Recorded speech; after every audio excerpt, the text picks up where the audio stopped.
Boa noite, obrigada pela presença de todos.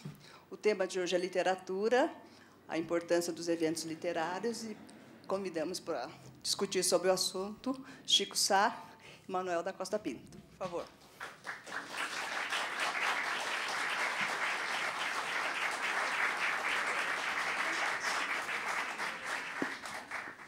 Boa noite.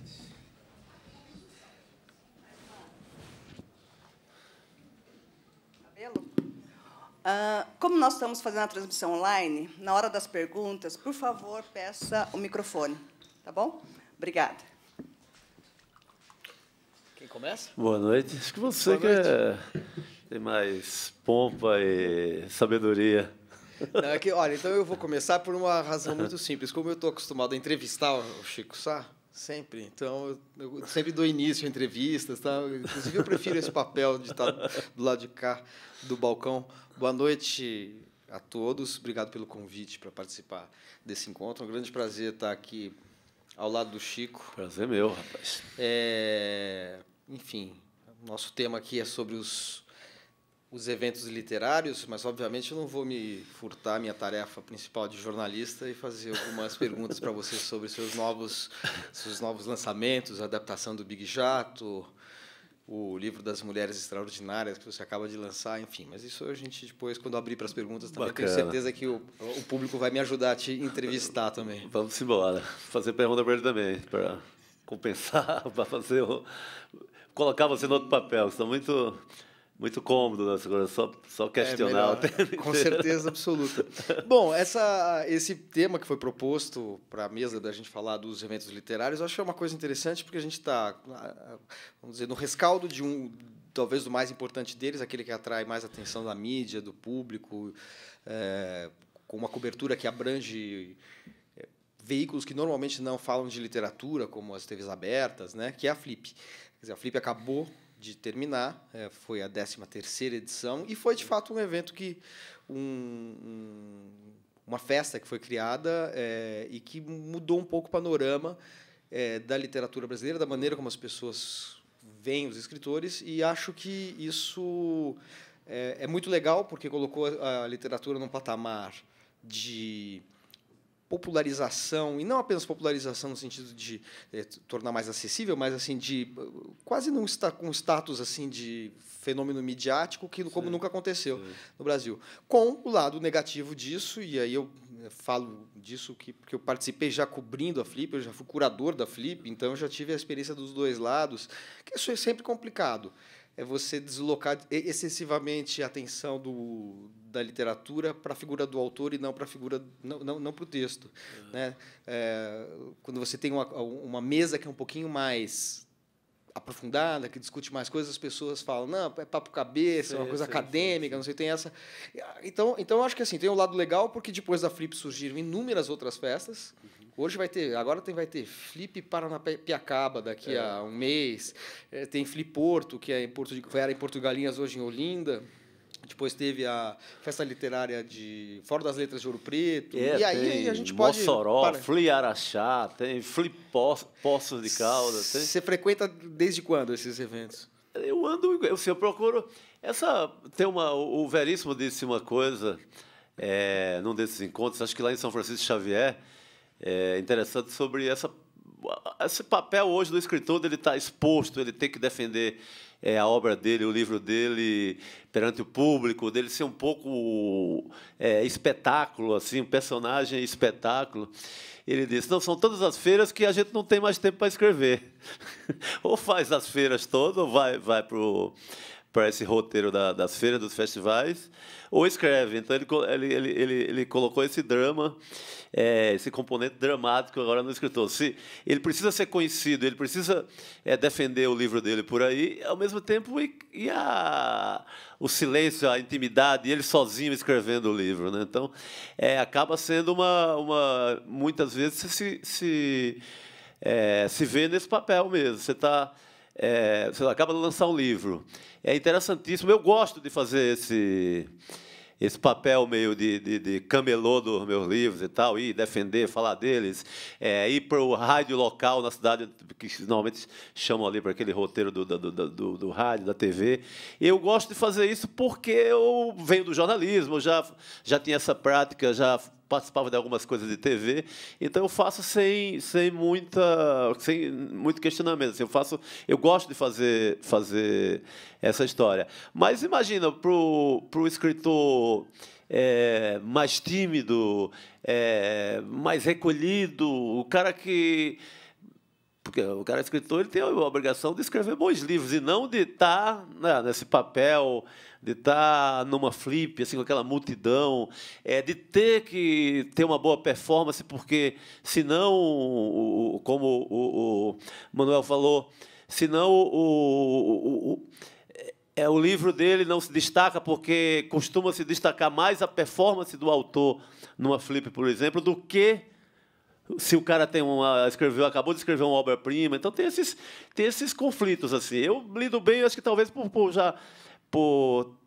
estou nesse eu estou nessa dupla esse duplo papel de jornalista, já faço coisa de televisão, eu fico entre o jornalismo e a literatura. Então isso não me é doloroso, mas eu vejo, dá para ver na cara de alguns escritores que há um constrangimento em ter que fazer esse papel.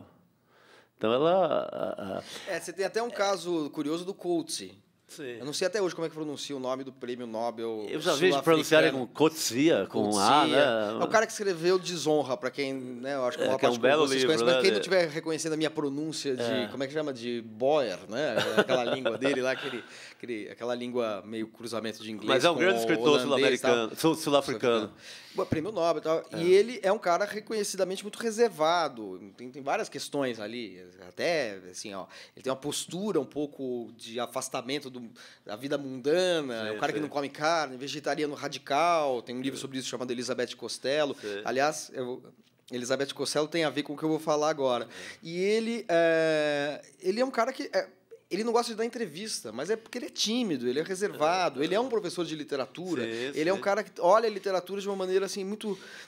Ele pensa muito, né? Assim, eu conheço pessoas que o Cristóvão Teza já foi jantar na casa dele, que é um escritor de Curitiba, né? Já foi jantar na casa dele na Austrália, ele é sul-africano, mas mora na Austrália, e no ano passado o Coates veio para Curitiba, veio para o Brasil e foi para Curitiba e jantou na casa do Cristóvão. O Cristóvão, que é um carnívoro convicto, teve que chamar o genro, que é chefe de cozinha, para cozinhar, fazer pratos vegetarianos e lá para o Coates. E parece que saiu tudo bem, né? E não teve problema. Mas o Coates é um cara que, assim, mesmo num jantar, o Cristóvão falou, você faz uma pergunta para ele pensa... Ele é pausado, né? Ele não é aquela pessoa que fica nessa interlocução maluca que a gente tem o hábito, né, de falar rápido e ficar um entrecortando o outro. Ele não fala assim. Não funciona num evento. Mesa, E daí, de certa maneira, o evento literário acaba desperdiçando a presença de um escritor que tem uma dimensão, tanto literária quanto reflexiva em relação à literatura, que é incrível. E ele fez uma coisa que é uma grande ironia em relação aos eventos literários. Ele fez não só aqui no Brasil, mas também aqui no Brasil, na Flip, que foi o seguinte. Ele foi para a Flip e falou, não, eu não vou fazer nenhum debate, eu vou ler um texto. E ele leu um texto. Ele leu um texto que era um conto sobre uma escritora que é convidada para participar de um evento literário e ela lê um conto. Então, é uma história dentro da história. A gênese do Elizabeth Costello, que é uma personagem, né? O nome desse livro é o nome também da personagem. Sim. É uma personagem que é uma escritora que viaja, ela já é uma escritora célebre e ela viaja por vários lugares dando palestras. O livro é ela dando palestra. Só que ele criou esse livro para evitar a tarefa de ter que dar uma palestra. Então, ele criou... ele deu palestras em que ele lia um texto de um escritor que dava palestras, né? Então, e é um pouco essa solução genial, assim, de recriar a situação ficcional do escritor contemporâneo, que é um escritor convidado o tempo todo a se pronunciar sobre qualquer assunto. Ele recriou ficcionalmente isso de uma maneira brilhante. Porém, as pessoas avaliam, assim, no meio jornalístico, editorial e dentro da própria Flip, avaliam que ele foi um autor um pouco que rendeu pouco, por ser um escritor muito reservado. Que a expectativa ser do espetáculo, né? Ser do cara que roubou a cena, que fez uma bela performance. É muito isso que se espera na Flip hoje, né? É tanto que você pega a lista de autores, está muito contaminada por isso. Já pessoas que podem garantir esse espetáculo, como, independentemente da qualidade, lá, como a atriz que é romancista agora, então essa já é uma garantia. Uma mesa dessa já entra garantido, porque é uma pessoa que é acostumada a falar com o público e também é escritor. Então, a programação também acaba sendo muito contaminada por esse espetáculo já, né? De pegar essas pessoas que não são apenas escritores, já têm outro papel, outra função, por conta dessa obrigação de ser... Agora tem coisas curiosas, né? Aí eu só posso falar naquilo que eu fiz.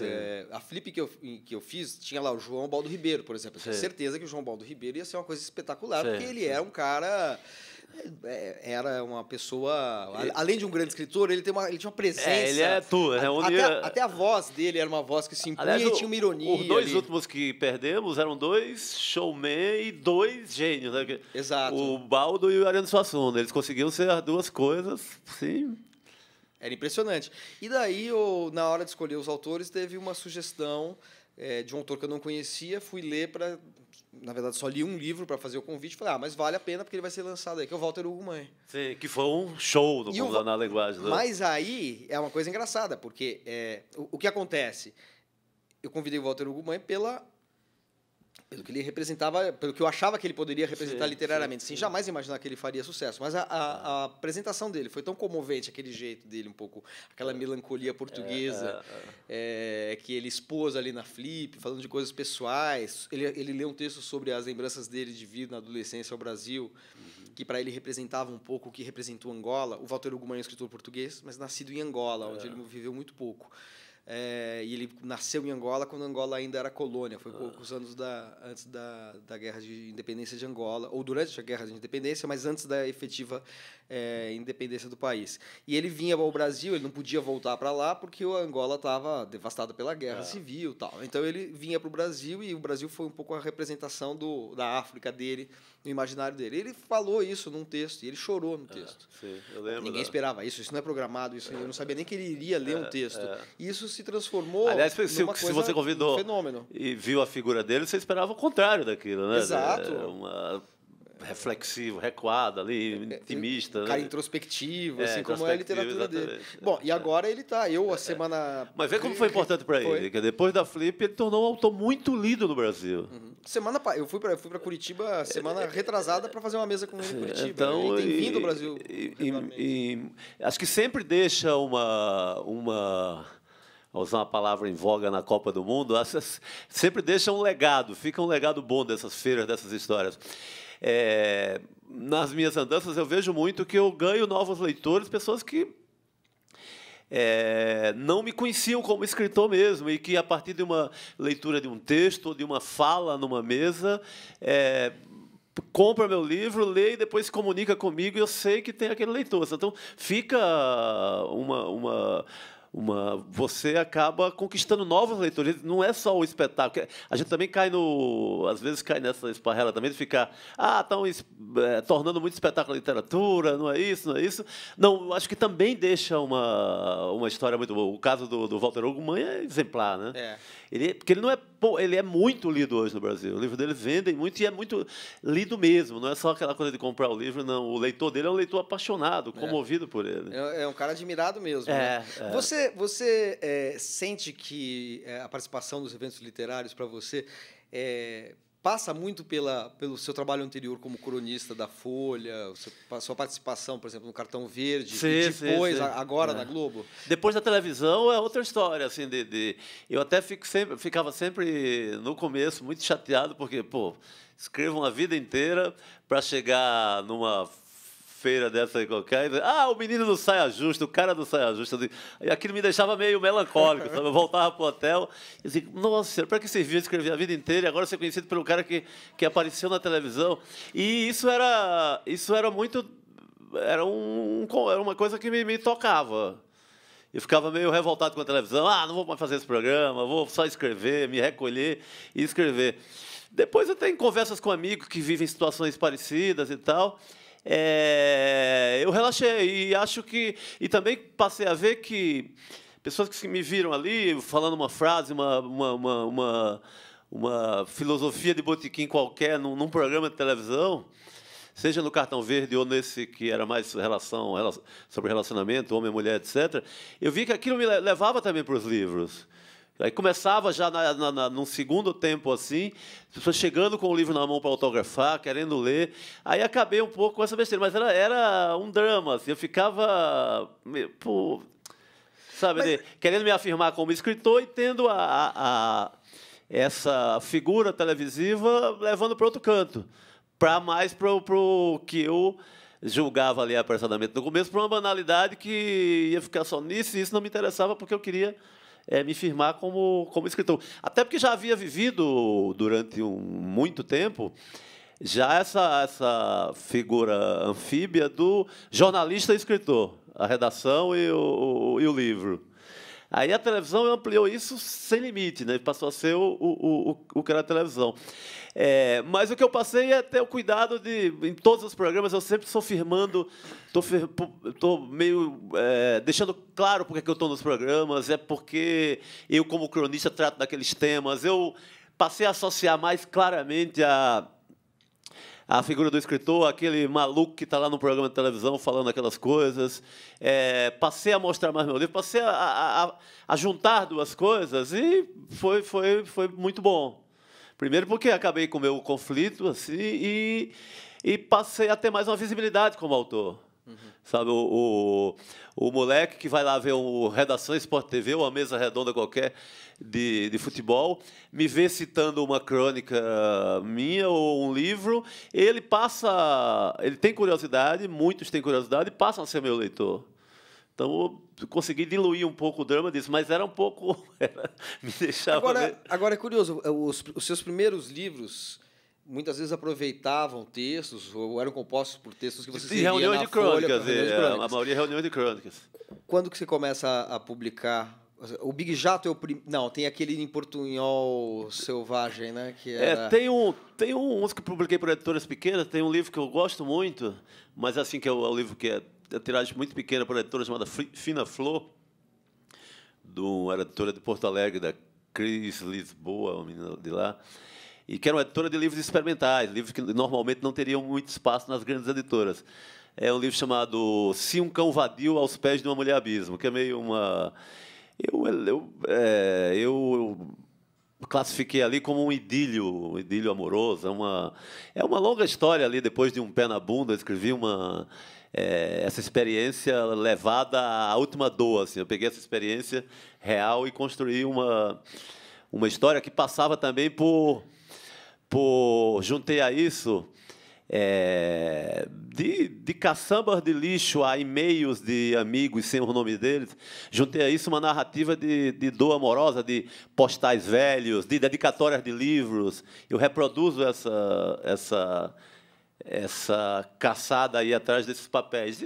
Ou bilhetes de amor muito pesados. Tem algumas coisas daquelas casas de ex-votos que as pessoas deixam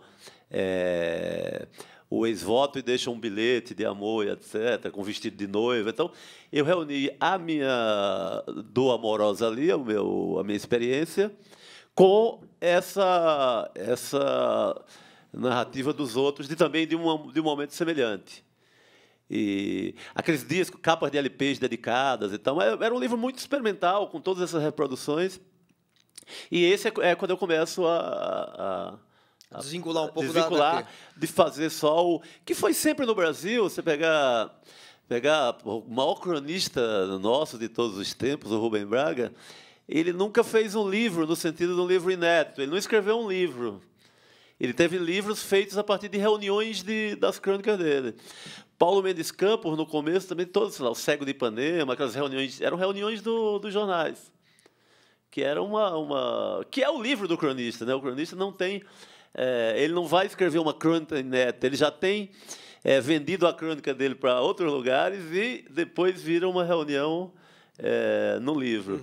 Mas com o Cão Vadio, depois fiz o Catecismo de Devoções, Intimidades e Pornografias. Que é um livro, para quem não viu, Que é um livro que imita um assim. missal antigo da Igreja Católica, imitando, só que o conteúdo, obviamente, não recomenda. O Papa não gostaria. Repete o título, que eu acho que fica claro. Catecismo de Devoções, Intimidades e Pornografias. Aí eu dou um corte, aí eu passo até fiz depois algumas coletâneas de crônica, mas ganhei um rumo mesmo. Aí veio o romance, o Big Jato. E o Big Jato está sendo adaptado para o cinema o Big agora. Jato acaba de ser filmado agora, dia 26, por Cláudio Assis, aquele cineasta pernambucano que fez Amarelo Manga e Bastil das Bestas. Ele acaba de filmar agora, mas aquela coisa, cinema demora, né? Ele fez Febre do Rato também, o último dele. Mas é isso. E você participa do... Vocês já viram que eu já passei para meu Eu faço uma ponta de eu aqui. mesmo, né? Eu sempre faço em filme de amigo uma ponta de... Além das pontas no clipe do Sidney Magal. Faço... Mas é tudo coisa de amigo que chama para... Eu lá faço o mesmo papel que eu já tenho, mais ou menos, na convivência com ele. Né? Agora, no Big Jato é engraçado porque o livro é mais ou menos assim, uma autobiografia delirante. Então, você tem um encontro maluco do cara lá, do menino que era eu, comigo mesmo num puteiro lá. Tem uma cena que eu encontro comigo mesmo. E essa cena ficou interessante. Assim, quer dizer, é mais piada interna. Para quem conhece a minha história e não sei o quê, e o meu novo, e essa minha imagem de boêmio, etc. Então vai achar... É uma citação interessante assim, dentro da história. Mas eu fiz isso, eu mesmo dentro de um livro que seria uma autobiografia delirante, adulterada da minha história. Né? E você acaba de lançar, então, o livro das Mulheres Extraordinárias pela Três Estrelas. Esse é um livro de crônicas crônicas muito derramada a várias musas, assim, são 127 mulheres. Começa das musas da pornochanchada, daquele cinema brasileiro popularíssimo, né, do cinema visto. Porque hoje, às vezes, a gente trata só como um exotismo do cinema nacional. Não, foi um verdadeiro cinema popular brasileiro. Né? Acho que junto com Trapalhões e com só agora filmes como Tropa de Elite, etc. Esse cinema da pornochanchada eram milhares de filmes com grandes bilheterias, né? E com todo o elenco da TV do Brasil. Todo mundo participou de Sônia Braga, Vera Fischer. Então, ele começa nas musas desse período, Nicole Puzzi, a própria Vera Fischer, e vai até essas cantoras mais jovens de agora, como Malu Magalhães, a Cel. Então, ele abrange, passa pelo cinema, moda. São mulheres que o critério foi meio... mulheres que me comovem, de alguma maneira, mulheres que me emocionam. Assim, às vezes, um pouco pela inteligência, às vezes, um pouco pelo tesão propriamente dito, e às vezes pelas duas coisas. Então, tem de tudo. Não tem, o critério é muito subjetivo, é muito de comoção mesmo, assim, diante delas. Você cometeu alguma grande injustiça? Assim, várias, cara, várias. Não, e cometi também... São quantas mesmo? São 127. E tem umas amareladas. Tem mulher que merecia uma puta crônica legal e não saíram por Malumada, eu acho que é fraco. A Sônia Braga... A da Vera Fischer eu acho legal, mas a da Sônia Braga... Acho que por ser tão importante, por ser um desejo tão antigo, na hora do enfrentamento, eu amarelei, brochei diante dela, assim, sabe? Então, vou te confessar uma coisa. Você sabe que a Editora Globo, pertence às organizações Globo, mas tem uma linha editorial que não tem nada a ver com a emissora, né? Sim, outra... Tem publicado várias coisas de literatura, mas anda publicando também alguns livros meio autobiográficos de escritores, Sim. de atores e atrizes. Eles me convidaram para escrever a orelha de 2 livros da Vera Fischer, que são de memórias, dela contando a juventude dela, até os 15 anos, depois até os 20, até ela virar Miss.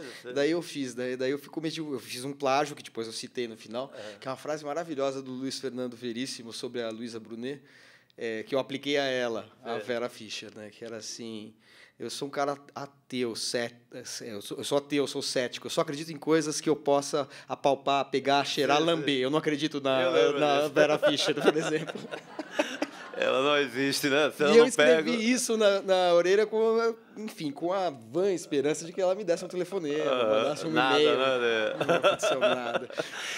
Mas me convidou para escrever a orelha do segundo livro, depois da continuação. Mas nosso contato eu usei o Veríssimo platônico. com a Luana Piovani, porque... aliás, a Luana entra mais por essa crônica do Veríssimo em relação a ela, e não foi só uma crônica, houve toda uma história. O Veríssimo teve um namoro platônico com ela, que ele tirou muito onda com a Luana Piovani, até ironizando em algum momento aquela loucura dela. E a crônica de Luana Piovani é um diálogo com a crônica do Veríssimo, não existe sem... Que o Veríssimo é um velhinho assanhado, né? Vez por outra ele pega uma ali, tinha a Luísa Brunet, tinha... Agora é a Patrícia Pilar. Agora é a Patrícia Pilar. Ele fez essa nesse fim de semana, agora ele prestou uma homenagem. Exatamente. Então, os textos são meio, para usar o nome de uma coleção que tinha na Editora Brasiliense, nos anos 80, que eu gostava muito, são cantadas literárias. Eu uso ali do recurso da técnica literária, tem muitas citações de outros livros, todas essas referências que já costumo usar nas minhas crônicas, como se estivesse cantando mesmo as mulheres. Digamos, uma tentativa que até agora não obteve muito sucesso, de seduzi-las. A Luísa Brunet, a que mais se comoveu, e aí eu amarelei um pouquinho depois, quando ela mandou um e-mail totalmente derramado e tal. Peguei a notícia, uma revista de celebridade, coincidia com o momento que ela dizia que a revista dizia que ela estava meio mal no casamento. Então, eu tive até deu uma animada rápida, mas aí eu vi com quem ela era casada, vi os cifrões, o cara é um dos caras mais ricos do Brasil, e isso me deixou tímido. Isso me deixou... Eu dei uma recuada e tal. Mas porque, afinal das contas, como diria um cronista famoso, o amor compra tudo, até amor verdadeiro. Né? Até amor verdadeiro. Foi Milor Fernandes que falou? Então, eu tinha ouvido a primeira vez... Eu ouvi recentemente agora como sendo do Milor, mas eu conhecia como sendo do Nelson Rodrigues. Mas recentemente alguém falou que era do Milor. Acho que na homenagem a Milor lá, falaram que era do Milor. Eu tenho dúvida. Tem mais cara de Nelson, né? Tem mais, totalmente. Agora, o ponto de partida do livro foi que foi uma ideia do editor lá da Três Estrelas, que é amigo Alcino Leite Neto. Ele morou um período na França e ele viu um livro, ele tinha um livro do Alberto Moravia, que é um escritor italiano que eu gosto muito dos romances dele, da forma como ele vê a mulher mesmo, os retratos de mulher, as descrições de mulher que ele faz, por exemplo, no livro A Romana. Eu gosto muito da forma como são os personagens femininos dele. E o Alcino encontrou um livro que não tem tradução no Brasil, ele até pediu para traduzir para me dar uma inspirada no livro, e foi um ponto de partida fundamental, que é o Alberto Moravia escrevendo sobre a Cláudia Cardinale.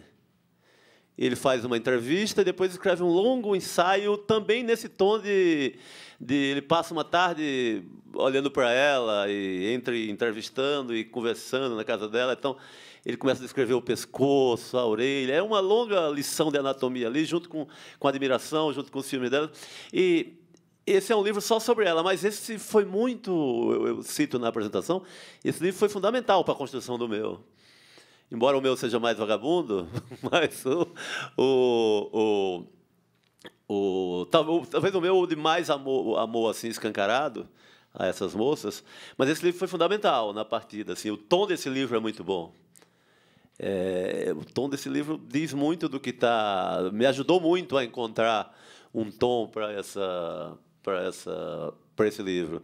Aí, claro, tem também muito Vinícius de Moraes, ali no Receita de Mulher, tem muito aquela coisa da descrição de saboneteiras, ele dizia que uma mulher sem saboneteiras era um rio sem pontes, e...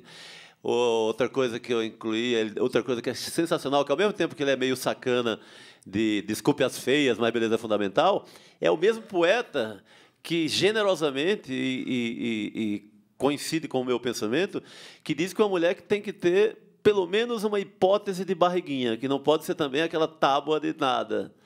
Então, eu usei essas referências todas da poesia, principalmente do Vinícius, e da velha crônica brasileira, do Paulo Mendes Campos. Tem muita... essa observação lírica das mulheres, sabe? Peguei muito isso como referência. Mas o ponto de partida foi esse da Cláudia Cardinale. Perfeito. Abrimos para perguntas ou a gente continua aqui falando? Não, acho que depois a gente fala. Não, continuamos aqui a conversa. Não, só para se houver perguntas assim para o Chico, porque como eu não tenho uma experiência ficcional, fico sempre. Não, eu quero fazer uma pergunta para você também. Pode. Não, eu vejo muito. Esse nosso amigo aqui, como ele fica no papel de jornalista, mais de repórter, mas esse cara é um sábio homem da literatura brasileira, né? Estudioso de Albert Camus e muitas outras histórias. Mas tem uma coisa que eu sou curioso, eu vejo muito, e você falou da orelha da Vera Fischer, você deve ser convidado assim para escrever 1000 orelhas, 1000 apresentações. Lá outro dia peguei a reedição dos livros do Camus, estava lá você reapresentando o mito de Sísifo e etc., com ótimas apresentações. Como é que você lida com isso? Como é que a escolha... No caso Vera Fischer, que é estranho ao seu mundo. Porque assim, um livro do Camus é fácil. O nego já associa, sabe que você tem estudo sobre ele, você é um conhecedor. Mas outras estranhezas desse tipo. Como é que você lida? Eu acho legal você ser um cara... porque às vezes o mundo literário é muito fresco e muito solene e fica muito longe digamos, do resto do chão, muito longe da vida mais real do dia a dia. E se você fosse um desses caras mais metidos da literatura, da alta literatura, você jamais faria uma orelha para Vera Fischer, né? Como é que você encara esse tipo de coisa, esse deslocamento dele? Tem circunstâncias assim também, né? Na Editora Globo, eu fazia uma coleção chamada Clássicos Globo. Porque a Editora Globo tem uma história muito bonita e interessante assim, dentro do mundo editorial brasileiro. A Editora Globo ela foi criada já nos anos... Eu tenho medo de errar, mas deve ser 40, 50. Acho que é por aí. Em Porto Alegre, com esse nome, Globo. Portanto, ela precede, em algumas décadas, a Globo, o jornal Globo e a emissora Globo. Recentemente, coisa de 10, 15 anos, a Globo de Porto Alegre se transferiu para São Paulo e, depois de se transferir para São Paulo, foi comprada pelas organizações Globo, que viram, numa editora com o seu nome, um canal para veicular livros, etc. Com um belo catálogo, né? Com uma história. Exatamente, essa história. E quem criou essa editora, que era conhecida como Globo da Rua da Praia? A Rua da Praia era uma rua em que ficava a Globo em Porto Alegre. Foi criada pelo Maurício Rosenblatt, que era um intelectual judeu que era do Rio e ficava entre o Rio e Porto Alegre, e inclusive, avô do Arthur Nestrovsky, crítico de música e diretor artístico da USESP. E tinha a participação do Mário Quintana, do Érico Veríssimo. Era uma espécie de lugar em que os intelectuais e escritores de Porto Alegre se reuniam e faziam muitas traduções. O Mário Quintana traduziu Proust, traduziu Princesa de Cleve, traduziu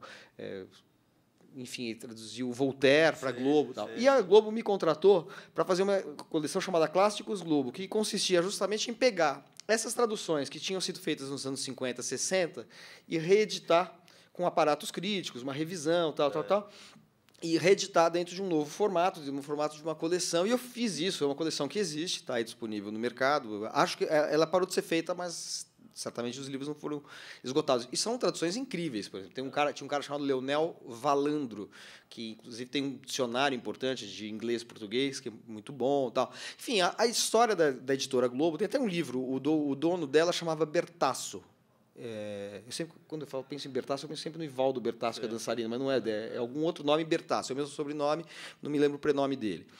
E daí eles me convidaram para fazer isso. E daí eu tinha que escrever a orelha, preparar os livros, eu escrevia as orelhas, etc. E tal, tudo assinado. Mas como eu estava lá em contato com eles, às vezes eles me pediam livros. Assim, tá saindo um livro aqui, você não quer fazer essa orelha, mas não precisa assinar, não. Não precisa assinar essa. Não, mas esse é o que eu gostaria de assinar, a orelha. Porque tem orelha que é impessoal e tem uma orelha que você põe seu nome, porque, enfim, porque você tem a ver com o assunto. Então, como o Chico falou, eu às vezes sou chamado para escrever orelhas de escritores que eu conheço, ou sobre quem eu já escrevi no passado, então eu sou convidado, etc. e tal. E quando convidaram da Vera Fischer, o editor me ligou todo constrangido e falou assim: puxa, você toparia escrever uma orelha? Olha, você não precisa assinar, tá? A gente paga tanto, não precisa assinar. É da Vera Fischer. Eu falei assim, como não vou assinar? Quem é, dentre os meus amigos, que vai poder dizer, né, que vai ter uma orelha da Vera Fischer, né, que escreveu a orelha da Vera Fischer, já que eu não posso fazer outras coisas com a orelha dela. Então, assim, isso acontece. Agora, essa coisa fica muito ao sabor das circunstâncias. Ou é um autor que eu conheço, ou sobre o qual eu já escrevi, ou que eu estudo, às vezes também. Às vezes é uma editora que fala, tem um autor novo aqui, stop escrever uma orelha, lê. Daí eu leio e falo se eu gosto, me sinto à vontade ou não. Isso acontece bastante. E tem essa coisa, já que o nosso tema aqui são as festas literárias, isso também cria um circuito em que você acaba participando disso. O que acaba criando certos empecilhos ou constrangimentos, às vezes, no trabalho, né? Porque eu sou um jornalista.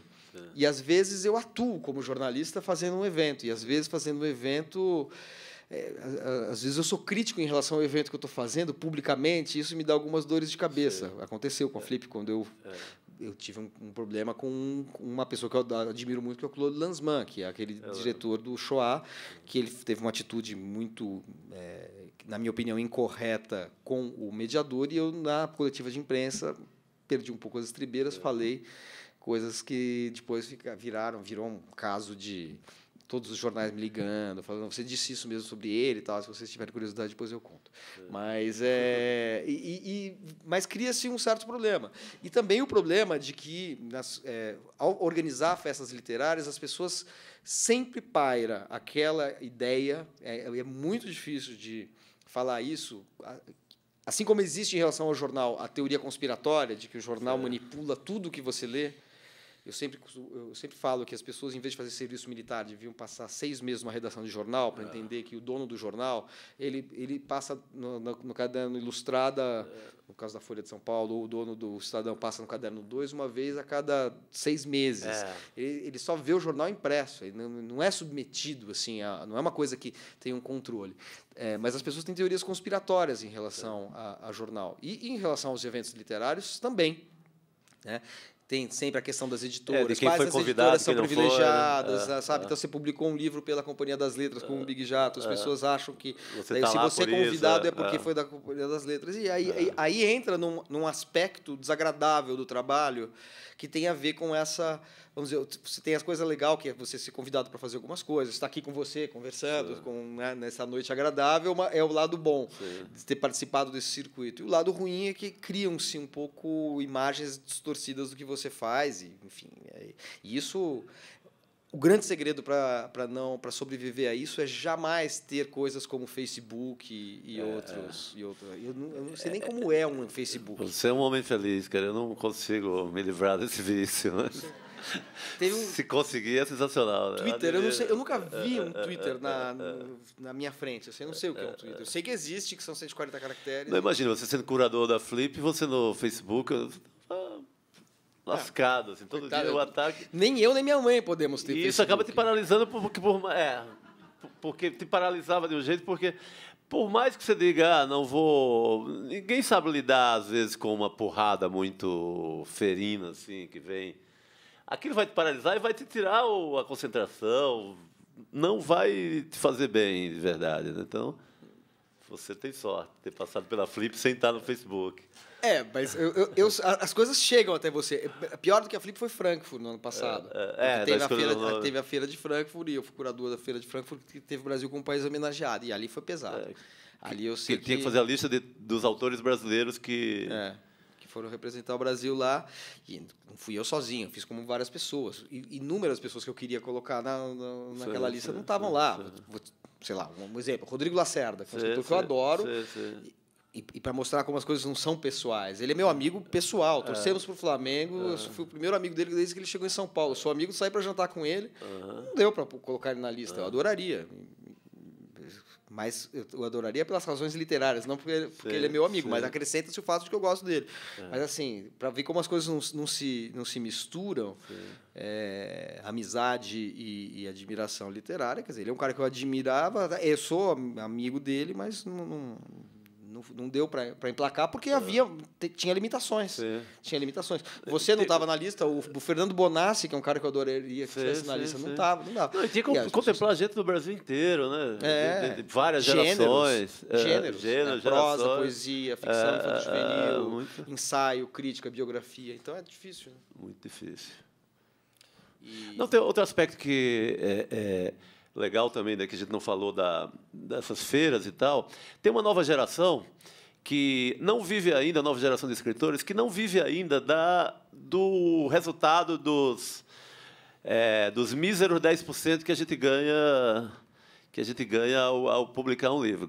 Só 10% que pinga ali na nossa conta, mas tem muita gente, uma nova geração, você vai pegar o Galera, a Clara Verbuck, o Michel Laube, que o Michel sai menos, o João Paulo Cuenca, que já vem de uns bons anos sendo muito alimentado financeiramente, do que é importante para dar uma certa paz de espírito para escrever suas obras, por participações O Galera agora já consolidou, não é o caso do estágio dele agora, porque ele publicou livros importantes, ele é também um tradutor, então ele já não está mais nesse estágio. Mas teve toda uma geração de jovens escritores, que são os meninos aí que estão com 30 e poucos, que foi a primeira a viver, por exemplo, sem depender, sem estar nos jornais, sem ser jornalista, como publicitário, foi ou sem estar no funcionalismo público, que foi muito uma tradição nacional, uma tradição brasileira desde o século XIX, para escrever os livros, tinha dois para alimentar, para sobreviver, para ter a grana para a vida mesmo. Os maiores escritores brasileiros viveram ou da redação ou do funcionalismo público. Ou diplomata, que é uma forma de funcionalismo público. Então, eu tinha esses dois caminhos. E essa geração, essas feiras, claro, também com um pouco de isso, fazer uma orelha aqui, um artigo acolá, mas esse varejo todo, que é resultado desse espetáculo das feiras, permitiu com que toda uma geração fosse a primeira que teve essa fonte de recursos, que pudesse viver disso.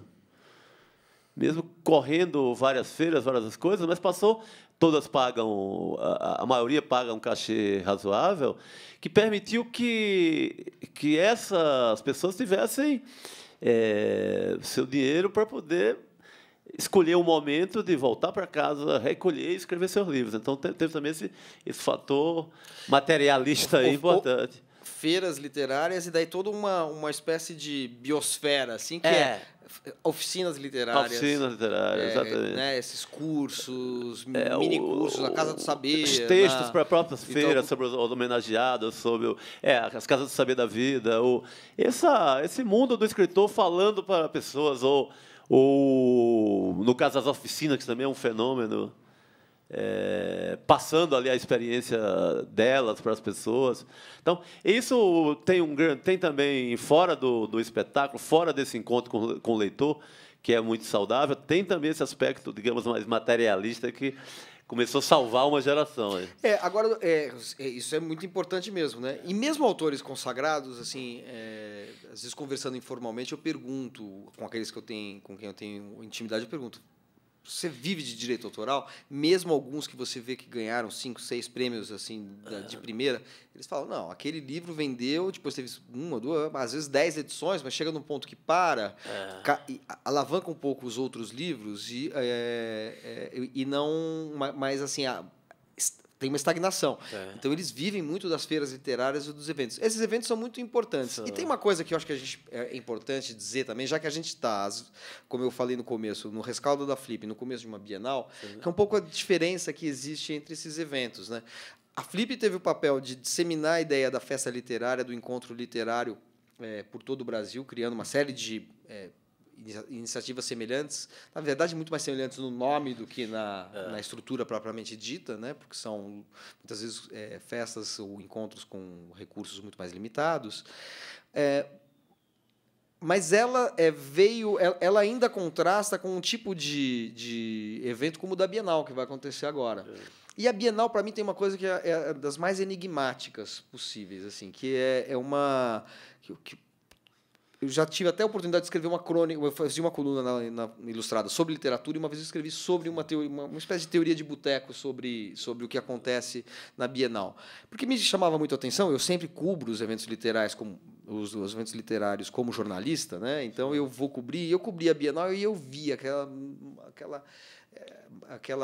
aquele monte de gente, aquelas famílias que levavam as crianças no fim de semana para ficar lá percorrendo aqueles corredores com, né, via aquela balbúrdia Bienal. É difícil para quem frequenta a livraria ou vai para os eventos literários, até nem é tão agradável assim, embora seja surpreendente ter tanta gente. E os caras vão lá e ainda pagam estacionamento. E o livro não tem desconto.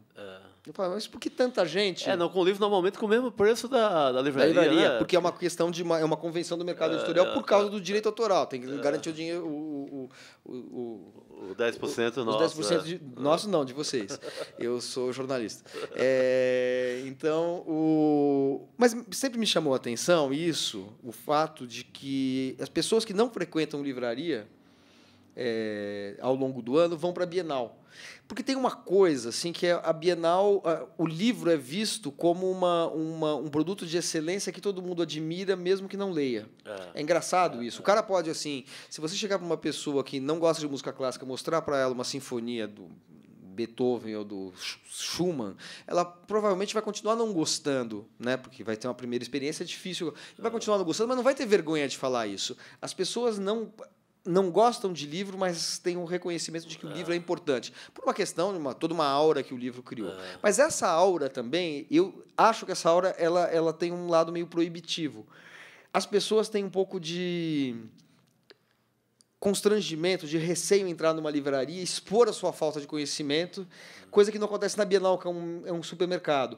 De certa maneira, a livraria está para a Bienal, assim como a loja da Oscar Freire está para a C&A, a loja de departamento. Então, assim, a pessoa... Eu, por exemplo, eu tenho horror a entrar numa loja da Oscar Freire, porque eu sempre estou me sentindo examinado pela lojista. Eu sei que ela olha para mim, será que eu conheço os códigos? Será que eu estou bem... Será que eu estou com cara de... Né? Fico assim, todo... Não, e o pior é que... E daí eu vou na C&A, ou então isso é a sua cara, né? Aquela coisa, o vendedor dizer que isso é a sua cara, e normalmente não é nunca a sua cara, é a pior coisa do mundo. Não, coisa terrível, você não conhece os códigos, você fala, não, certamente eu vou expor o meu desconhecimento, minha falta de desenvoltura no mundo da moda, etc. Então, nada como uma boa C&A, Renner, não sei o quê, para você vai lá sozinho. Você vai lá, tá. E eu acho que a Bienal tem isso também. A Bienal do livro é um pouco a loja de departamento do livro, onde as pessoas não se sentem humilhadas por um apartheid cultural. O Brasil tem um apartheid cultural, literário e cultural muito grande. Assim, a gente não fala só de uma questão econômica, racial. Tem um desdobramento disso, que é um apartheid cultural. As pessoas não apenas não têm acesso à cultura, mas elas têm uma vergonha de não terem esse acesso à cultura quando se trata de uma coisa como o livro, como a literatura. E eu acho que a Bienal, embora seja um evento do mercado editorial e não uma festa literária, que tem participação das editoras, né, como a Fliporto, etc., mas não é do mercado editorial, apesar da Bienal ser mais comercial, justamente pelo caráter de supermercado do livro que ela adquiriu, ela dá uma informalidade. E gente que não frequenta a livraria no resto do ano, não só vai à Bienal, como leva as crianças, leva a família, né? Pessoas casadas levam seus filhos. As escolas, né? A maioria dos alunos só conhece o livro na Bienal, né? Vão aquelas caravanas. E é o que faz isso mesmo, torna mais popular a história. Mas é um evento ao mesmo tempo que está entrando numa fase assim crítica, né? Porque muitas editoras não se interessam mais em participar porque acham os estandes caros, não tem retorno comercial. Então, é uma coisa meio complicada. A gente vive um momento estranho de ascensão da literatura em termos de de exibição pública, de exposição pública, e, ao mesmo tempo, de uma certa crise das editoras que cada vez mais dependem, e isso é fato, né? Eu não sei quantos de vocês acompanham isso, mas as editoras hoje são absolutamente dependentes das compras do governo. A gente viu o surgimento de muitas editoras nos últimos anos, de editoras pequenas e de médio porte, ou então a sobrevivência de editoras tradicionais que estão até melhor das pernas do ponto de vista financeiro, porque o governo tem os programas de compra de livros para as bibliotecas, para adoção em escolas. E isso, se o governo faz uma compra de 3 títulos de uma pequena editora, bancou o ano dela. Salvou, né? Tanto que as editoras estrangeiras que chegaram no Brasil, era tudo visando essas compras de governo também, né? As espanholas, os grupos grandes de fora. Exato, a China, as editoras brasileiras, em geral, hoje estão associadas elas têm parte do capital delas pertencente a editoras estrangeiras, né? Sei lá, a Alfaguara se associou à Objetiva no Rio e agora está debaixo do guarda-chuva da Penguin, que, por sua vez, tem parte da Companhia das Letras, e por aí vai. É um fenômeno, o Grupo Santillana, né, que comprou a Moderna, se não me engano, enfim, por aí. É um fenômeno muito estranho, assim. O Brasil tem essas coisas difíceis de entender, né? Um mercado que tem poucos leitores, de repente a literatura vive esse boom, em que as festas literárias são talvez o termômetro, causa um pouco a consequência, né, desse boom da literatura. E, ao mesmo tempo, você tem um mercado absolutamente dependente do governo, porque o mercado em si não é grande, não segura a existência de tantas publicações, tantos livros, tantos autores.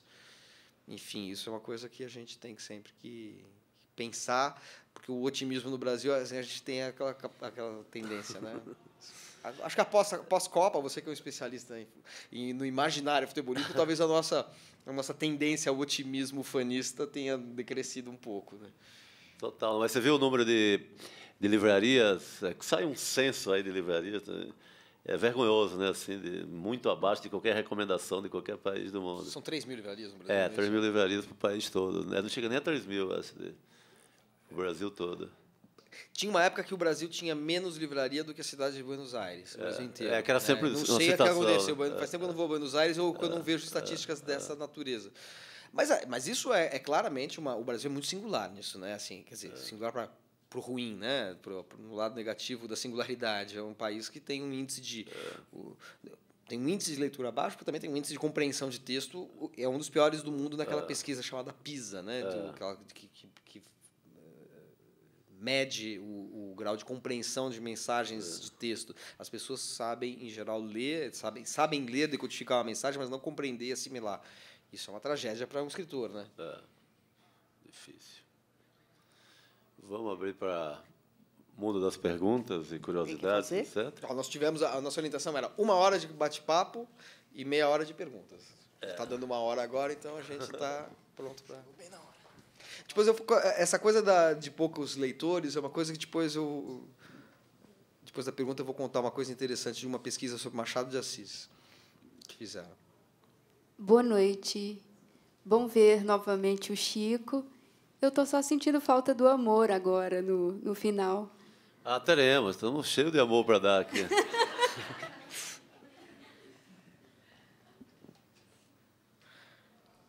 E você queria que ele falasse do amor, desse amor? Qual é a... Eu estou sempre sofrendo muito, viu? Mesmo assim, Não, o amor, embora eu seja vítima de vários revés dele ao longo do tempo, mas é uma coisa que eu persigo assim, na existência, na experiência existencial, como também nos meus textos. Assim, sempre tem... Todos os textos estão devidamente cheios de ou provocações ou uma tentativa maluca de entender essa tragicomédia que é juntar um homem e uma mulher debaixo do mesmo teto ou do mesmo viaduto, ou seja, debaixo de que for. Então, o amor acho que está... Eu escrevo, se for espremer, ver que minha crônica toda a história minha como cronista, são 2 temas, amor e futebol, né? Teria essas duas paixões malucas. Quando eu escrevo sobre amor, sou lido por 90% de mulheres. Quando eu escrevo sobre futebol, sou lido por 90% de homens. Então, se fosse para acabar, não, só tem um assunto agora, eu escolhia, eu deixaria de escrever de futebol, embora seja uma coisa. A crônica de futebol, para mim, chego na sexta-feira para escrever a crônica da Folha, eu fico. No jornalismo, é a coisa que me dá prazer na vida, é a crônica de futebol, que eu fico ligado e tentando ver um tema e ouvindo o que o Garçom disse sobre a última derrota do Palmeiras. E isso é uma coisa que me interessa, que mais me instiga, como mais do que o mundo de escritor e tal. Essa crônica de futebol, ela não morreu ainda aquela vontade de publicar a crônica de futebol. Eu gosto de ver impressa no papel. Quando vai para a primeira página, eu vibro. Eu gosto de isso. E eu passei em jornal por todas as experiências. Fui repórter sério, repórter investigativo de política. Editei algumas coisas. Passei por todos os caminhos possíveis dentro do jornalismo. E claro, aí com o tempo, a vida de repórter vai cansando, você não aguenta mais aqueles plantões na porta da Polícia Federal, esperando o último corrupto ali ser preso, e vai cansando no geral. E essa coisa é como se eu tivesse 16 anos começando a escrever lá no Jornal do Comércio, no Recife, a crônica esportiva. Tem ainda essa capacidade de mexer comigo dessa forma. De eu saber claramente que eu errei a mão, de eu saber claramente que eu acertei. É o que eu tenho mais noção do que eu faço, assim, Mas eu prefiro o público feminino.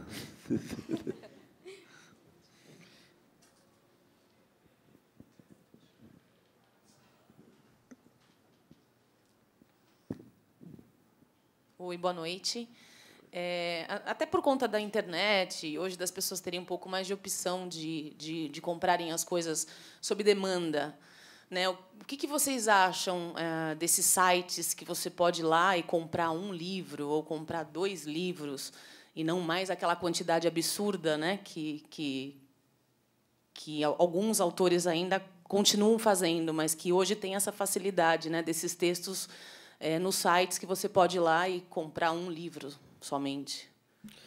Você está se referindo a uma coisa chamada impressão por demanda, né? Isso. Que é um site... que é uma coisa que ainda não é muito difundida no Brasil, né? Eu acompanho bastante o trabalho de um chamado eGaláxia, que nem de e-mail, né? Só tracinho Galáxia, que tem publicado alguns livros e tem feito coisas bastante interessantes, inclusive porque tem a possibilidade, às vezes, de publicar textos pequenos que não dariam um livro. Então, eles fizeram agora uma coleção que tem textos, por exemplo, do Nuno Ramos, né? Aquele artista plástico que de uns anos para cá se tornou um dos escritores mais interessantes, assim, surpreendentes da literatura brasileira. Ganhou, inclusive, alguns prêmios literários importantes. Realmente é um cara com uma obra muito, muito vigorosa, assim, tem um olhar crítico, assim, sobre a realidade, sempre olhando através de umas perspectivas diferentes, para usar uma metáfora das artes plásticas mesmo, que é de onde ele vem, mas ele sempre quis ser escritor. Então, eles publicaram, por exemplo, um conto do Nuno Ramos, depois um conto acho que do João Anzanello Carrascosa, que é outro escritor importante. Então, você tem a possibilidade, às vezes, de ter um outro formato que não o do livro, mas com a qualidade do livro. Então, o livro tem lá uma diagramação, você tem uma tipologia que você tem ali, enfim, você tem acesso àquele livro pagando, só que daí um valor bem baixo, R$1,99, alguma coisa assim, porque é um texto pequeno. Mas mesmo um livro, se o livro do Chico entrar no e-book, já deve estar, né? Ele custa cerca de R$10 a menos, em geral, do que o preço de impresso. Que acho que ainda está caro no Brasil, assim, a relação lá fora, mas a diferença é maior. É maior. Metade, às vezes, do preço. Assim. Exatamente, é bem menor. Agora, você está falando da impressão por demanda, porque uma coisa é você ter o livro, este livro aqui físico, impresso, livro físico em papel, e depois a versão em e-book que você baixa num Kindle, num iPad, etc. Na verdade, até assim, para dar mais oportunidade para os autores hoje, né? De repente tem alguma coisa interessante que queira publicar, mas não tenha condições para publicar um livro, então ele tem a opção de colocar os textos ou até os livros deles pequenos dentro desse site e as pessoas têm essa vender opção. E tal. Exato. Você tem a impressão por demanda, ou então você também tem a impressão por demanda é quando você paga e o livro impresso te é entregue, ou então você recebe um arquivo que você pode imprimir. E há o livro, o e-book mesmo, que é como esse e-Galáxia que você lê no suporte digital. Você perguntou como a gente vê isso. Olha, eu sempre vejo essas coisas todas com uma ampliação da possibilidade de você veicular o trabalho literário, ou seja lá qual for, né? Qualquer tipo de produção artística, literária, intelectual, seja qual for, ela tendo mais canais, é bom. A única questão, e aí é uma questão séria, é que você, hoje em dia, pessoas que não estão familiarizadas, vamos dizer, não têm a memória do que foi um mercado editorial convencional, do que foi um jornalismo, né? Nós temos uma memória, e eu acho que boa parte de vocês também, tem um convívio com os grandes jornais, com as grandes revistas, com as editoras importantes. Todo mundo aqui, de alguma maneira, conviveu com editoras que são referência. Então, você tem lá meia dúzia ou 8 editoras que tem livros que você... um catálogo que você olha, admira. Então, quando sai um novo livro por essa editora, você fala, bom, se essa editora está publicando tal livro, já transmite a esse livro uma certa confiabilidade, porque passou por um crivo, passou por um leitor, passou por um revisor, passou por uma pessoa que pensa a linha editorial da editora.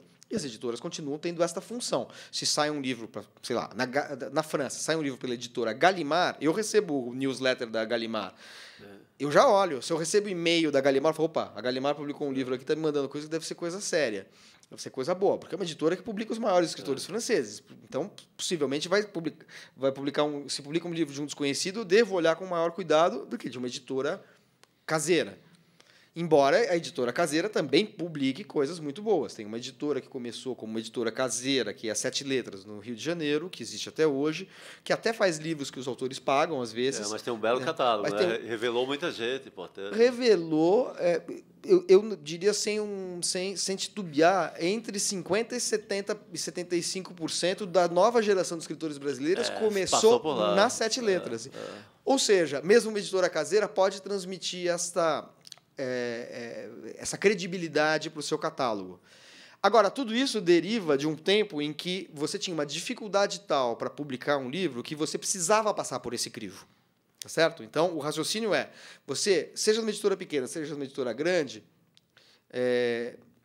você como escritor, você tinha que passar, para publicar um livro, você tinha que passar, seja por uma editora pequena, seja por uma grande. Em geral, você começava por uma pequena e depois ia para a grande.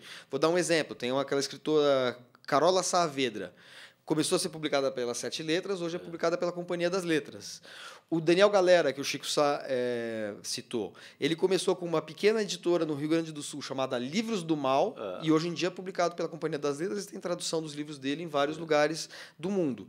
Ou seja, ele foi passando por um crivo.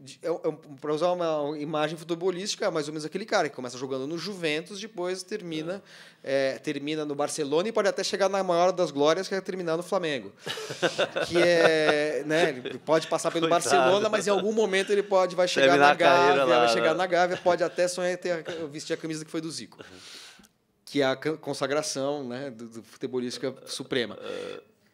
Mas a gente tem essa lembrança de como eram esses processos.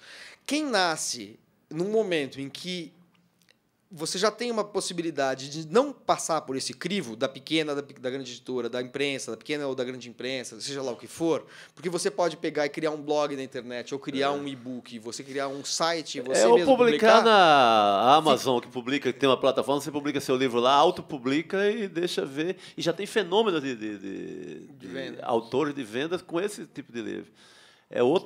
Vive outra... Não, outro... A questão pode ser que sejam coisas muito boas, mas você fica numa espécie de mato sem cachorro. Você fica... Por que serve o meio cultural? Ele vai criando uma série de mediações e filtros que faz com que você... ele dá um prestígio ali, tem um selo dizendo, tal editora publicou isso, passou por uma história. Né, Se um jornal publica um conto seu... se a Folha, o Estado, ou o Globo, ou a Zero Hora de Porto Alegre publica um conto seu, é porque passou por alguém que leu com seriedade e achou bom. E são jornais de prestígio, e o leitor que nunca ouviu falar, que nunca tinha ouvido falar de você, fala, poxa, mas saiu um conto aqui na Zero Hora de um cara chamado Chico Sá, vou ver que... Tem uma chancela tem alguma ali, né? importância isso. Porque, supostamente, as pessoas da Zero Hora são jornalistas competentes da área de cultura que leram um original de um autor que até então era desconhecido e foi publicado. Agora, você perde isso. E as novas gerações, eu acho que elas, como você falou, já nasceram, já estão noutra, né? Assim, talvez para novas gerações não seja tão importante assim não tem esse valor que a gente dá a isso ainda, às editoras, aos jornais, a esse meio campo entre a escolha, a edição do livro e o leitor. Os jornais ainda estão tentando resolver este problema de como atuar os jornais e as editoras, como atuar num ambiente digital em que você...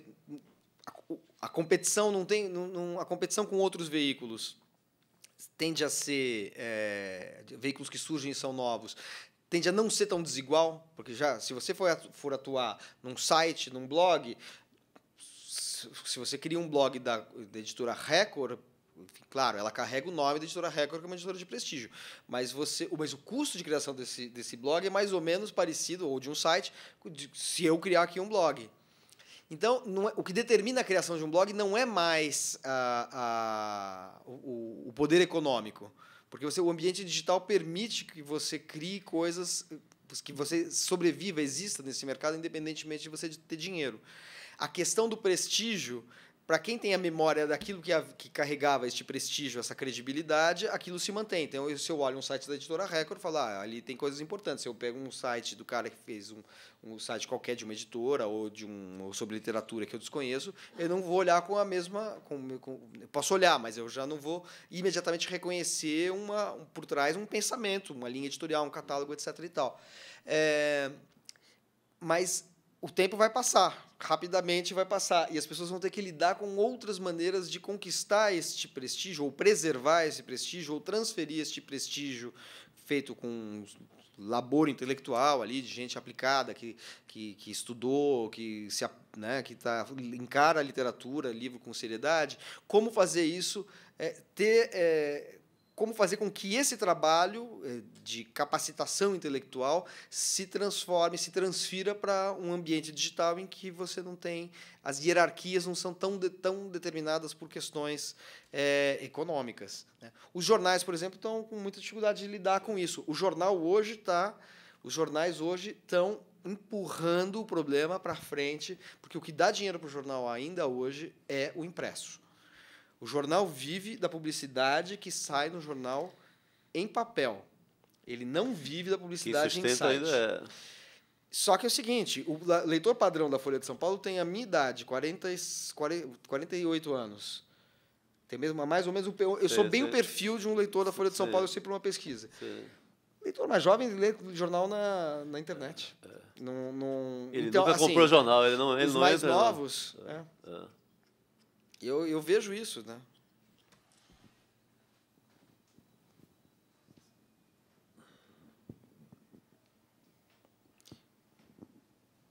Oi, boa noite. Meu nome é Karina. Eu gostaria de saber a opinião de vocês com relação, assim... Hoje, eu vejo que muitos brasileiros eles supervalorizam mais os escritores de fora do país. E eles não dão nem espaço para conhecer... os escritores do Brasil. Eu gostaria de saber de vocês o que vocês sentem disso. Eu acho que houve uma mudança muito grande mesmo. Se você pegar, não é, digamos, o parâmetro mais científico, mas se pegar a lista dos mais vendidos no geral, seja da Veja, seja de qualquer jornal que for, organizado pelas próprias livrarias, você tinha, porque pega dos anos 70 para cá, você tem cada vez menos autores brasileiros nessa lista. Nós pegávamos nos anos 70, 80, estava lá Rubem Fonseca, o Ivan Ângelo, João Ubaldo, você tinha uma presença muito mais forte desse autor. Hoje são os vampiros, as autoajudas internacionais. Então, a partir desse parâmetro, aí não é um parâmetro científico que... eu até acho que o autor nacional é mais lido em pequenas tiragens. Tem mais autor nacional sendo lido em poucos livros. Tem mais autores sendo lido em tiragem de 300 livros, 400 livros, dessas pequenas editoras, dessa publicação por demanda. Tem mais autores brasileiros sendo lidos. Mas nessa guerra lá em cima, nas grandes vendagens, na grande exposição, o autor brasileiro foi praticamente para o espaço. Ele foi engolido.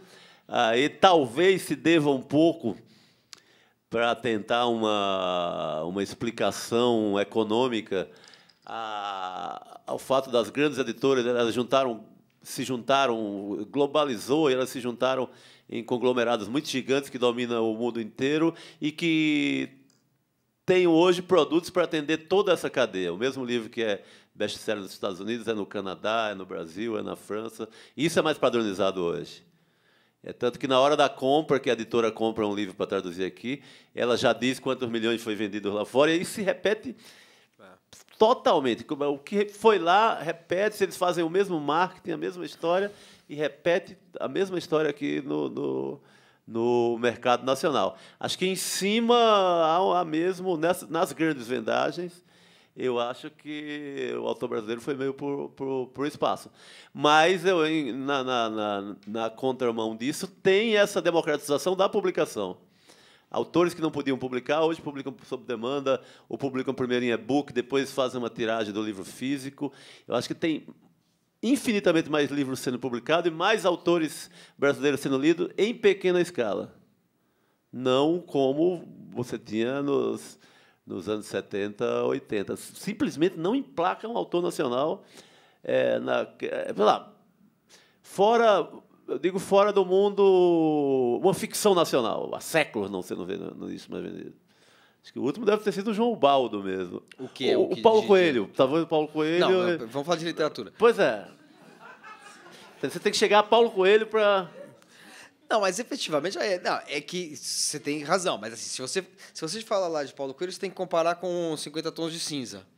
Se a gente for falar de literatura, como você está falando... Mas ainda entra um Milan Kundera, ainda entra algumas coisas de qualidade. Exato, né? Então daí sim. De estrangeiro. Quem entra é o Veríssimo. Quem entra é o Veríssimo. O último autor que... Eu lembro que uma vez... Normalmente mais como cronista do que como novelista, romancista. Como cronista. Exclusivamente como cronista. Eu lembro que uma vez foi uma brincadeira que o Arthur Nestrovsky, que eu já citei aqui, que é o diretor da USESP, mas que trabalhava como crítico de música e literatura da Folha, que ele trabalhava na Publifolha antes do Alcino, né? Ele trabalhava lá na editora da Folha, que agora tem o selo 3 Estrelas, que acabou de publicar seu livro.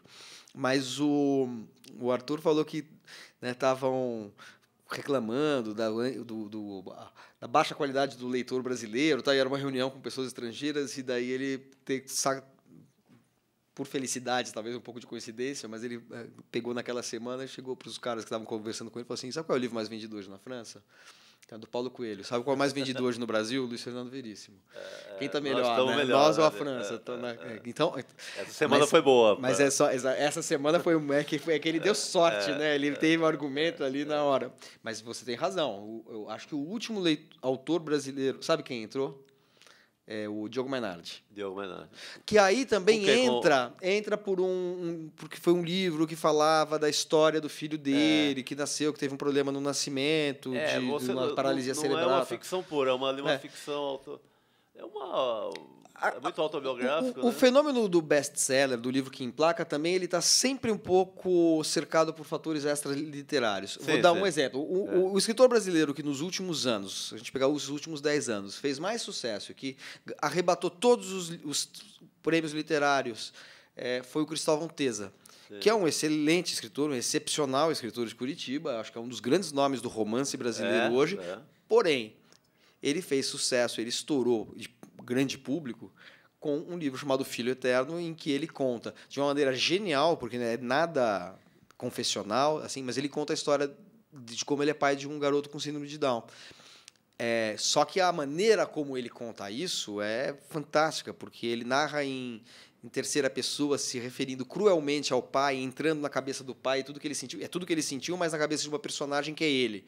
Então ele criou uma frição ali entre memória e representação e invenção que é brilhante e faz com que o livro seja nada autocomplacente, nada melodramático, Sim, nada nada piegas. Mas não tem jeito. O livro vendeu porque tem essa experiência de vida, essa experiência né? de vida que as pessoas precisam.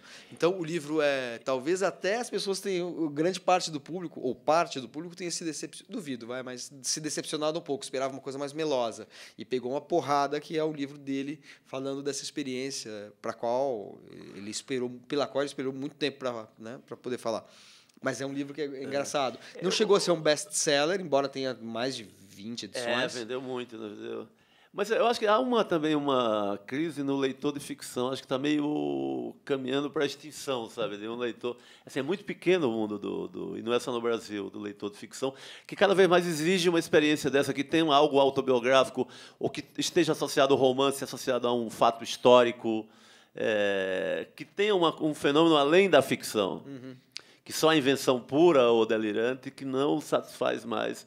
Ela sempre busca um componente ou da vida real do autor, ou ele contando uma experiência, ou envolvendo personagens reais. Esse tipo de ficção é o que é mais bem sucedido hoje no mercado, né? A chamada autoficção. Autoficção, né? exato.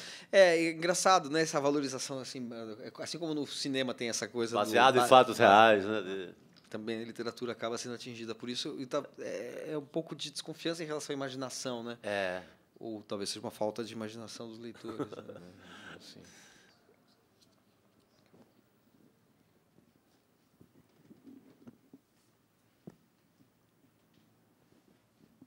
Tem alguma pergunta? Essa coisa de leitores. Uma vez eu li um texto, é um professor da USP chamado Hélio Seixas Guimarães. Ele fez um trabalho sobre a recepção crítica. É uma coisa maravilhosa, assim. Sobre a recepção crítica do Machado na época dele. Recepção crítica é um termo meio usado em crítica literária para dizer assim como é que o autor foi lido e como ele repercutiu na imprensa, na crítica literária do seu tempo, né?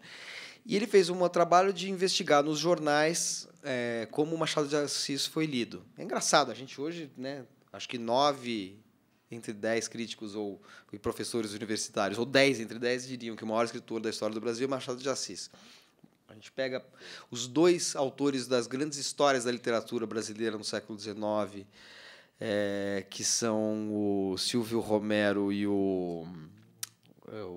meu Deus, como chama o autor? História da literatura brasileira, não vou... Daqui a pouco vem o nome dele. É o Silvio Romero e o outro é um autor um pouquinho mais recente. Eles não compreendem assim Memórias Póstumas, aquele livro estranho, que coisa, né, que negócio sem pé nem cabeça, debochado, etc. Então, o Machado de Assis demorou a ser assimilado vamos dizer assim, pelo cânone literário brasileiro. E esse trabalho é muito importante por mostrar esse processo de como Machado foi sendo descoberto e foi sendo um autor precursor do modernismo, etc. e tal. E um grande enigma para as pessoas é por que o Machado de Assis, que escreveu aqueles romances realistas, quando ele era assim ainda um autor romântico, no começo da carreira dele, de repente, em 1865, sei lá, não vou saber a data exata, escreve um negócio chamado Memórias Póstumas de Brás Cubas, que começa com a dedicatória ao cadáver, né, ao verme que primeiro roeu as frias carnes do meu cadáver, dedico essas memórias póstumas. Daí tem lá aquela... E fala de onde vem isso, né? Então tem várias teorias, né? As teorias de que, enfim, ele teve lá leu Xavier de Mestre ou Sterne, que eram autores que estavam em voga na Europa, e daí ele foi influenciado, e de fato ele cita esses autores. É possível que ele tenha que ele tenha lido, etc. e tal. Então, tem várias razões literárias, razões biográficas. Tem gente que acha que ele era epilético, daí as crises de epilepsia podem ter se adensado, então ele passou para formas mais fragmentárias, mais curtas, mais elípticas, seja lá como for. Tem que ter as teorias mais mirabolantes para essa virada que o Machado de Assis dá e passa a fazer uma literatura muito mais irônica, muito mais cruel, como a gente pode ler nos grandes romances da maturidade, que são Memórias Póstumas, o Dom Casmurro, Memorial de Aires, etc. O Isaú e Jacó, que são as obras da maturidade do Machado. Bom, tudo isso para dizer que daí o Hélio Seixas Guimarães faz lá a pesquisa dele, e daí ele descobre o seguinte, que pouco antes do Memórias Póstumas ser publicado, saiu pela primeira vez um censo da população brasileira. Foi o primeiro censo realizado no Império. E, até então, os escritores brasileiros eles estavam imbuídos por aquele espírito do romantismo, de criar um mito brasileiro, o índio, o Guarani, a Ceci, Peri, etc. e tal, aqueles romances do Zé de Alencar, falando daquelas personagens assim, o sertanejo, né? Criar o mito brasileiro para que isso se difundisse e criasse um orgulho na população brasileira. Então, o escritor romântico brasileiro, o Zé de Alencar era o primeiro deles, mas também tinha lá o Gonçalves Dias, Castro Alves, eles estavam imbuídos dessa missão. O escritor brasileiro tinha uma missão de fornecer uma mitologia para a população brasileira, ele teria uma influência enorme sobre a população brasileira. E o Machado de Assis, nessa época, era um discípulo de José de Alencar e fazia romances à maneira de José de Alencar. José de Alencar tinha os livros indianistas e depois tinha os livros urbanos. O Machado copiava, seguia a linha do José de Alencar apenas na literatura urbana. Daí, então, o Machado estava imbuído também desse espírito romântico formador, o escritor como um formador. Daí sai um censo. E o censo indica que no Brasil 3% sabiam ler, que a população tinha um nível de analfabetismo que ninguém imaginava. Os Estados Unidos tinha mais alfabetização neste mesmo ano do que a Inglaterra e a França, para dar uma ideia. A gente pensa num certo paralelismo entre dois países ex-colônias europeias na América. Os Estados Unidos tinham um índice de alfabetização mais alto do que França e que Inglaterra, cujos índices batiam na casa dos 80%, 90%. A população americana era mais de 90% alfabetizada. A população brasileira tinha um índice de alfabetização em torno de 5%, tudo isso em decorrência, enfim, de um país que abriu as portas para a imprensa, para as universidades, no começo do século XIX apenas. Enquanto a América Espanhola teve universidades desde o século XVI. Bom, e daí o Machado de Assis é a teoria, é a hipótese do Hélio Seixas Guimarães, que eu acho que é uma hipótese absolutamente genial para explicar essa mudança do Machado. Ele fala, putz, nós estamos aqui discutindo aqui nos grandes palácios, nos salões daqui do Império, do Rio de Janeiro, como foi a missão do escritor de fomentar o nacionalismo nessa gente. Nós somos uns idiotas. Nós não estamos falando para ninguém, porque ninguém nos lê. Vocês estão entendendo porque eu estou contando essa história do Machado nessa conversa sobre eventos literários, essa questão da leitura. E daí dá para você entender a dedicatória, a primeira nota de advertência que tem no começo do Memórias Póstumas, porque logo depois de fazer a dedicatória ao primeiro verme que roer as carnes desse cadáver, dedico, tal, o Machado tem uma notinha que começa assim. Stendhal, né, o escritor do Vermelho e Negro, clássico rubro-negro, né? O Stendhal, ele começa assim: Stendhal dizia que só teria 50 leitores. Isso é fato, o Stendhal escreveu isso. Que só teria 50 leitores. Eu me contentaria com 20. Que digo, 10, talvez 5. Ele está falando isso, ele explicita isso. Ele fala assim, não estamos falando para ninguém, nós estamos falando para meia dúzia de caboclo aqui no Rio de Janeiro que tomam um café com a gente, tomam um chá das 5 aqui conosco. E que passam ali na livraria, na Rua do Ouvidor, e pegam o livro. Exatamente, não tem público. Então, a ironia toda amarga do Machado de Assis, é claro que tem uma ironia que pulveriza em toda a ficção dele, em toda a narrativa dele, é uma ironia em relação à própria condição do escritor. E essa coisa do pequeno, essa ideia muito machadiana do Brasil como um deslocamento da metrópole no fim de mundo, essa ideia da pequenez brasileira, da insignificância brasileira, né, que ela está permeada e ela talvez tenha sido determinada, é uma hipótese bastante plausível, por essa constatação de que é um país que não tem leitores. Ou seja, não é de hoje que a gente vive esse problema. Agora, o que é incrível é que a literatura, às vezes, pode transformar essa carência numa obra-prima, como é o caso do Memórias Póstumas. Era essa anedota que eu queria contar, assim, sobre o... Porque eu acho que é um livro muito bacana, muito importante na história do Machado de Assis. E fala muito... O Hélio Seixas Guimarães, se tiver pergunta, eu interrompo, porque ele fala uma coisa que antes o Machado ele estava como se ele estivesse num teatro, que ele olhava para a plateia, mas os holofotes estavam na cara dele, ele não conseguia ver quando era a plateia. E, de repente, quando veio o censo, apagaram o holofote e ele olhou para a plateia, não tinha ninguém. E talvez ele tenha radicalizado no formato, na história, naquela forma de narrativa, por isso, né? Estou falando para ninguém, eu vou para o mundo mais delirante possível agora. Não vou mais ter preocupação com o choro da heroína, de fazer mais um novelão, né, que ele tinha praticado antes também. Né? Você pensa no seu leitor potencial quando você escreve? Você pensa, quando você lê no jornal você tem que pensar nisso. Sim, né? sim. Na ficção também?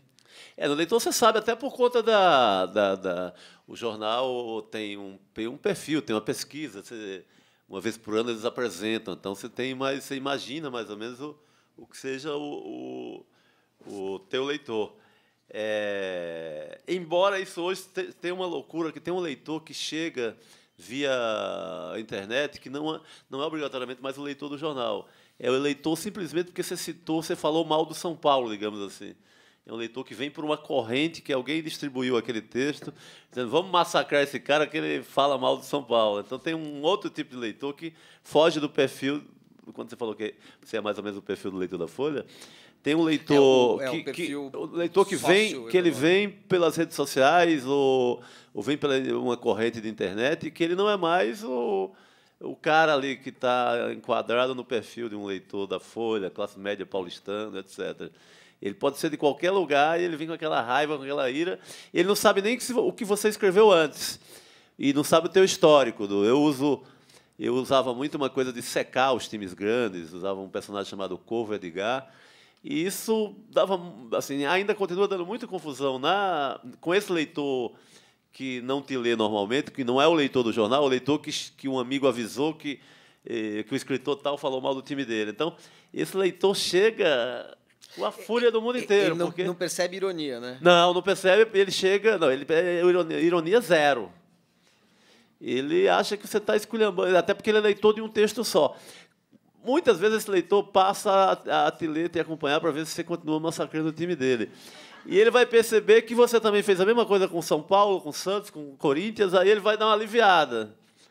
Mas se ele entra ali, tem muito esse leitor maluco, que é o leitor que vem pela corrente mesmo. Às vezes nem a crônica inteira, às vezes só uma frase. Deslocadíssimo, ele pega aquela frase e ele quer te matar na esquina mesmo. Depois aproveita um jogo no Pacaembu, quer passar na tua casa mesmo, de verdade. Esse é um outro tipo de leitor que é o leitor é um novíssimo leitor desse fenômeno de internet. Mas outra coisa que volta para nossos temas, que é muito favorável, é essa coisa, você encontra muito seu leitor, você vê o rosto do seu leitor, que era antes uma coisa totalmente abstrata e você ficava tentando adivinhar. Essa selfie com o leitor, ela permite que você veja a cara do teu leitor, que é o cara que chega ali, tal livro, e tal crônica, gostei daquilo, e você acaba visualizando que você não havia essa experiência. Nenhuma, né, dessa experiência. E as feiras, esse corpo a corpo das feiras, dos festivais, das flips, etc., permite muito isso. Que você passe a visualizar um pouco o que é o teu leitor. É uma experiência novíssima também, uma experiência a partir desse fenômeno das feiras mesmo. Uhum. Perfeito.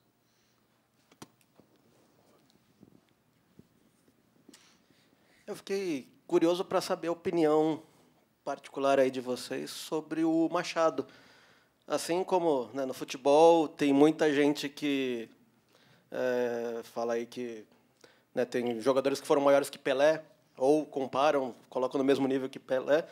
Já escutei, inclusive, professores de literatura colocando autores no mesmo nível do Machado ou até maior. Eu já ouvi falar que Lima Barreto foi maior do que Machado. Vocês concordam? Vocês acham que Machado realmente... Não, eu acho que Machado não sei que apareça um jovem monstruoso. Né?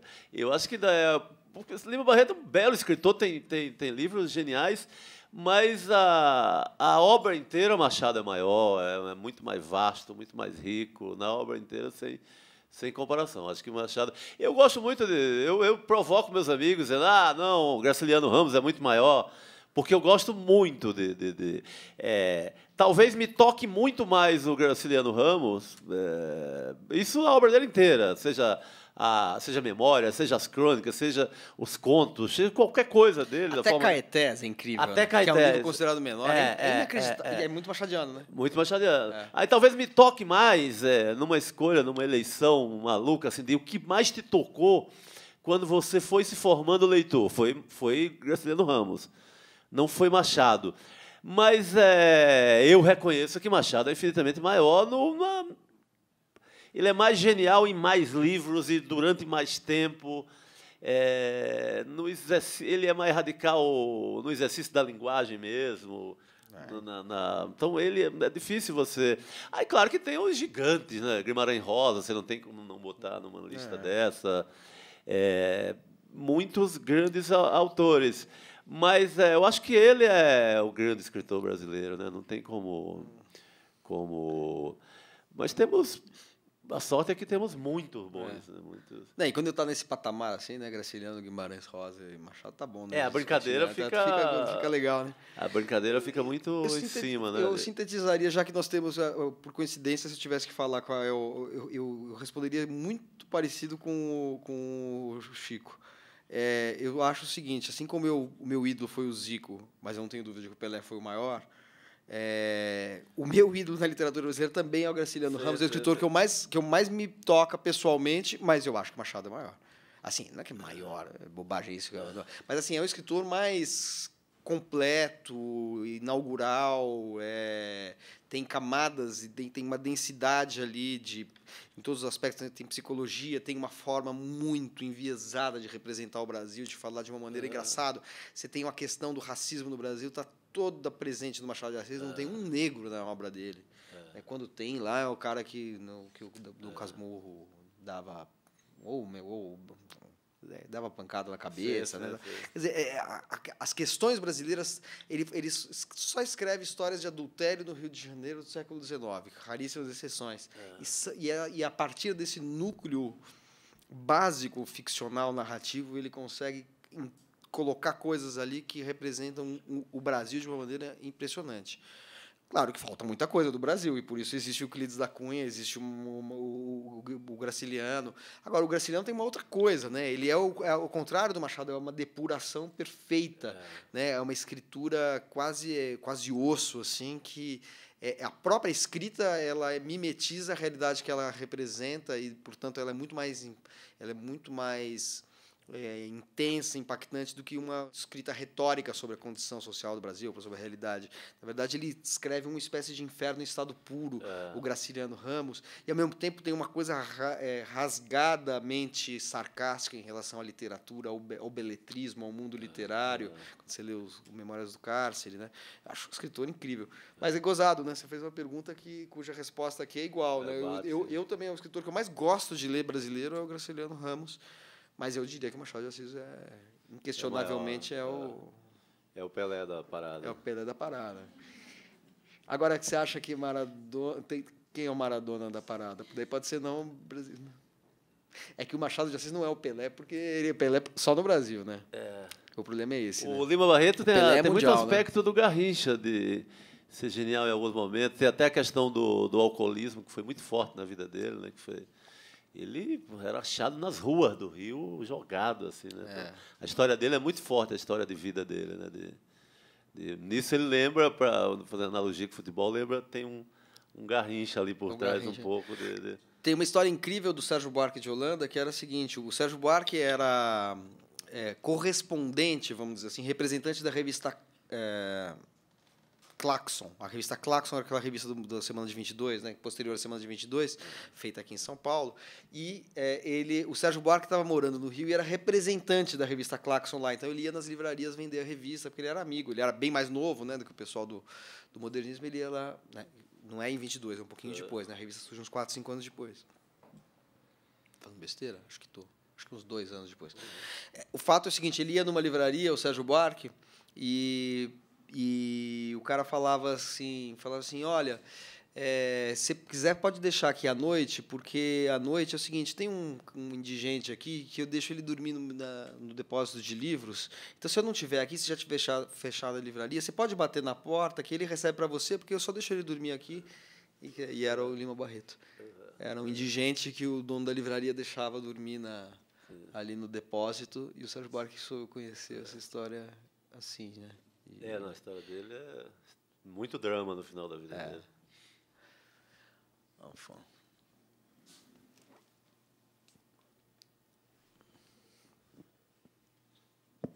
Mais alguma indagação? Não havendo perguntas, nós consideramos nossa missão cumprida aqui, não é isso? Esperamos que tenha atendido aí ao tema e à curiosidade de vocês. Muito obrigado. Até uma próximo encontro. Obrigado pela atenção, muito obrigado pelo convite. Obrigado, Chico, pela prazer de compartilhar com você esse encontro. Você. Sempre te entrevisto, agora está no mesmo, né, assim, ficar batendo papo aqui, é uma honra única. Só um aviso, eu lanço o livro dia 28 na Livraria da Vila da Fradique Coutinho. Quem quiser pegar um autógrafo e tal, receberei com aquele sorriso de autor, né? Tem que botar bilhetinho, né? Assim, aquele papelzinho com o nome. Que é outro né? drama. A Noite de Autógrafo é um drama. Eu já estou agora vivendo essa TPL aí, tensão pré-lançamento, que às vezes chega um cara que é teu amigo mesmo, assim, pode até não ser teu, ali tá no hall dos 5 principais, mas é teu amigo, sempre encontra, conversa. E você fica ali de cabeça baixa assinando, e o cara, como ele é teu amigo, ele recusa levar aquele papelzinho da livraria. O nome, Aí você olha e você apela, aí você diz umas coisas como: é para você mesmo? Para ver se o cara diz o nome. Mas esse é um pesadelo. Eu sempre sonho antes das noites de autógrafo, eu tenho sempre esse pesadelo, não conhecendo um grande irmão chegou lá e você um grande amigo, sabe?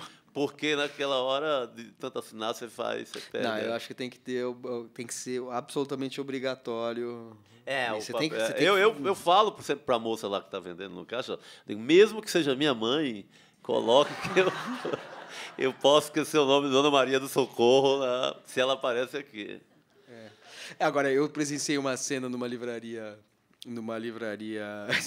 já estamos entrando na parte da anedota, assim, mas eu estava na minha frente, assim, uma livraria que estava tendo um lançamento, eu não me lembro de quem era o lançamento, talvez seja como que estavam lá, chegaram o Fernando Henrique e a Ruth Cardoso. E daí ele foi lá, comprou o livro, e a moça perguntou qual é seu nome, para colocar no... Sensacional. Falei assim, onde você esteve nos últimos 10 anos da minha filha? Sensacional. E era uma livraria importante de São Paulo. Perguntou qual é o seu nome. Ele nunca esperava, né? Eu acho que o autor não esperava estar na frente. Perguntasse para Dona Ruth Cardoso lá.